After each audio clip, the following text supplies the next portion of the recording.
Characteristic of chemical equilibrium, इसको जो है बच्चों पढ़ने से पहले हम लोग थोड़ा सा पढ़ लेते हैं types types of equilibria on the basis of process. कहता है प्रोसेस के आधार पर इक्विलिब्रिया को दो पार्ट में बच्चों बांटा गया है। पहला है physical process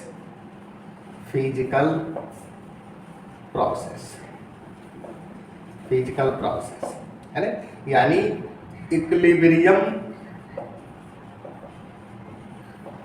equilibrium in physical process called physical process. कहता है कि इक्विलिब्रियम जब फिजिकल प्रोसेस में है, एग्जांपल में बच्चों H2O है, लिक्विड है ना, रिवर्सिबल डैश दीजिएगा और ये कन्वर्ट होकर के गैस बन रहा है, यानी इसमें जो है फेज आपका चेंज हो रहा है ना। दूसरा है केमिकल प्रोसेस यानी इक्विलिब्रियम इन chemical process called chemical process.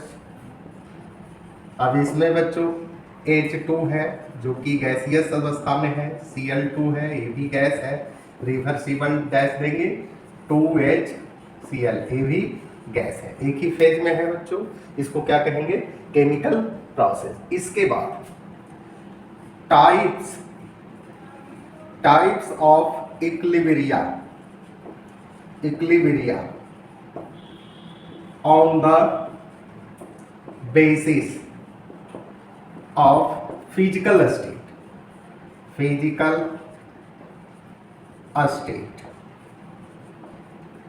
state में बच्चों इस दो टाइप का होता है। पहला है हेट्रोजेनियस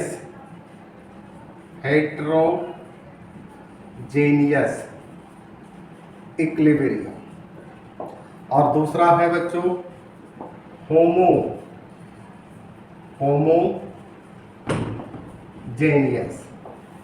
हेट्रोजेनियस मीन्स क्या हुआ? हेट्रोजेनियस मीन्स हो गया भी समान, यानी रिएक्टेंट और प्रोडक्ट दोनों डिफरेंट फेज में। एक डिफिनेशन लिख लीजिए, when reactant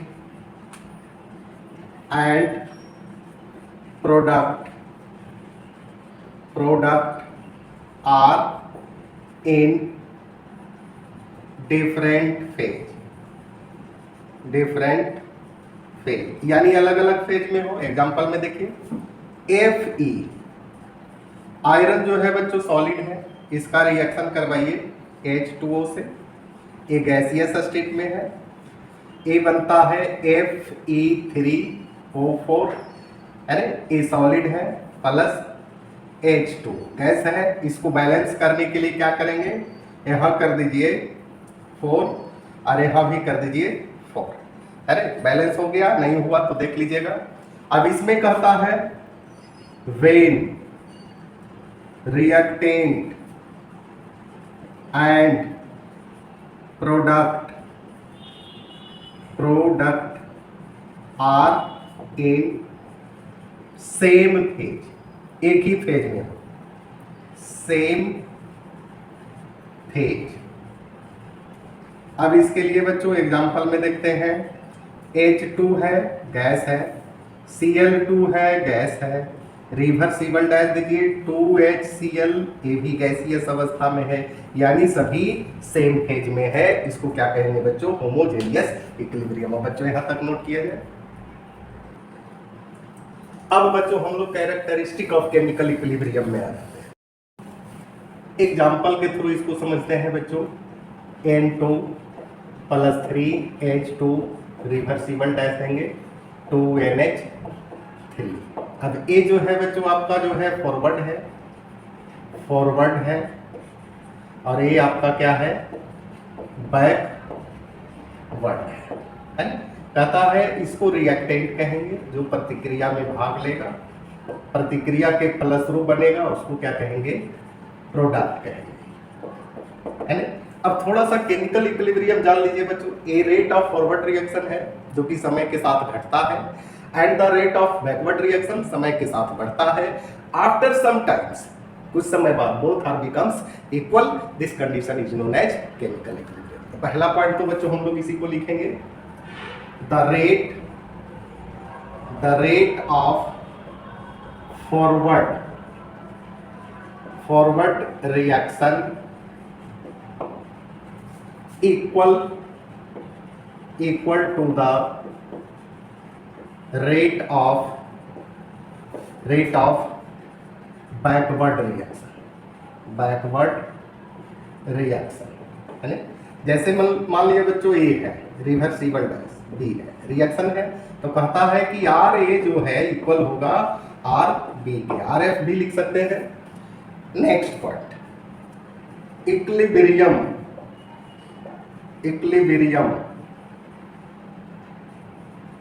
can be attained only in closed system, vessel भी लिख सकते हैं, system at a given temperature. अब ये क्या है बच्चों, तो कहता है कि इक्विलिब्रियम हमेशा क्लोज्ड वेसल्स में होगा। अगर ओपन रहेगा कोई भी गैस है तो गैस तो बाहर निकल जाएगा, तो हमेशा इक्विलिब्रियम को देखना है, सिस्टम को क्लोज लेना है ना? इसके बाद it is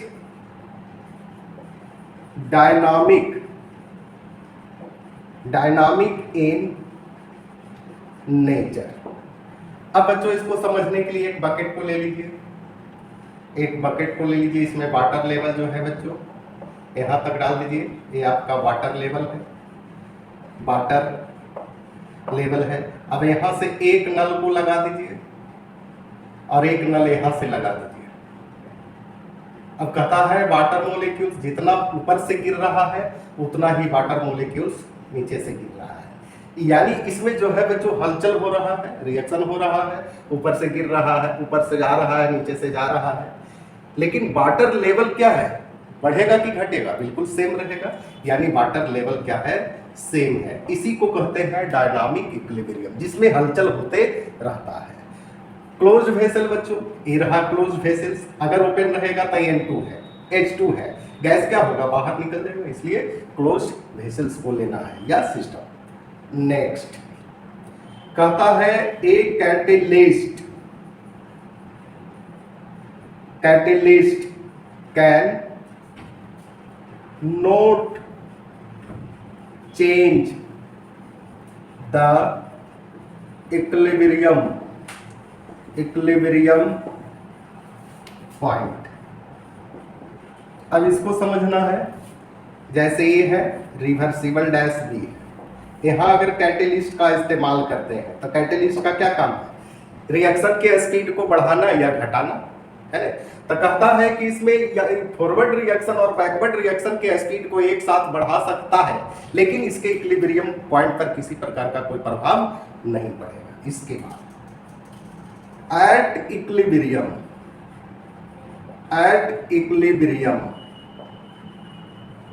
the concentration of substance becomes constant at constant temperature। अगर इक्विलिब्रियम में है ना, तो कहता है concentration of each reactant and concentration of each product becomes constant. Next one, at equilibrium, del G is equal to zero. Equilibrium में जो है बच्चों फ्री गिब्स एनर्जी जो है जीरो है. यहां तक नोट किया जाए बच्चों.